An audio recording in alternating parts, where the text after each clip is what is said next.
Diego, é o seguinte, teve essa minuta golpista, foi encontrada dentro de um armário um rascunho do golpe, né?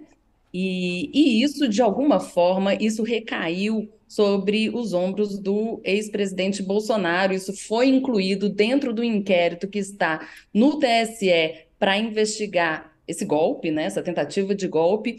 E eu digo o seguinte: entre os ministros, entre os operadores do direito, entre as pessoas do TSE e também do STF, a avaliação é de que essa minuta, apesar de ser uma peça surreal, uma peça absurda, ela em si não configura sozinha uma prova contundente contra Bolsonaro. Porque, afinal de contas, a minuta não virou petição, não foi dado seguimento ao que estava naquela minuta, ela é só muito estranha, uma coisa muito estranha, mas ninguém no Brasil pode ser condenado por uma coisa muito estranha, precisa ser um crime.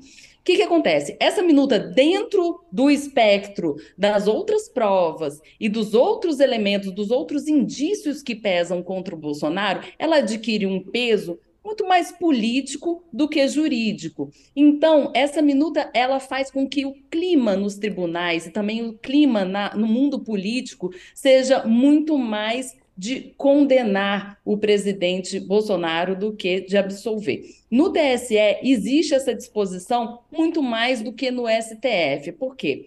Para Bolsonaro ser condenado no STF, o Procurador-Geral da República, Augusto Aras, precisa denunciar o ex-presidente Bolsonaro. Até agora, ele pediu a abertura de inquérito. Para esse inquérito virar ação penal e para Bolsonaro virar réu e depois ser condenado, ele precisa ser denunciado. Essa denúncia não foi apresentada ainda. Já no TSE, o trâmite é diferente. O presidente Bolsonaro ele pode ser julgado no plenário sem que o Augusto Aras se pronuncie sobre o assunto. Então, o caminho está mais ou menos livre. O que acontece? Tem uma guerra contra o tempo. O ministro Ricardo Lewandowski, ele vai se aposentar em maio, porque ele completa 75 anos, e os ministros, quando completam essa idade, eles precisam se aposentar compulsoriamente.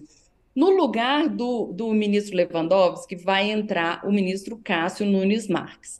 Dentro do TSE, dentro do Supremo e dentro do mundo, a gente sabe que a tendência maior para condenar está com uma formação com o ministro Ricardo Lewandowski, muito mais do que com o ministro Cássio Nunes Marques, que foi um ministro que foi nomeado pelo Jair Bolsonaro há pouquíssimo tempo.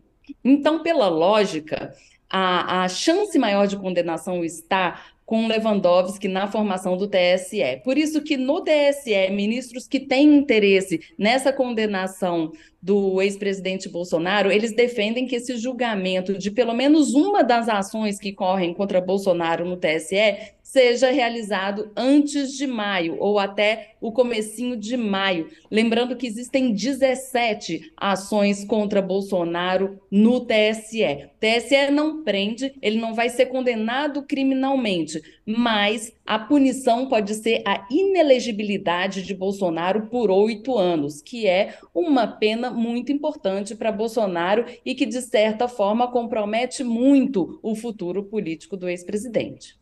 É isso aí. Carol Brígido, obrigado por hoje.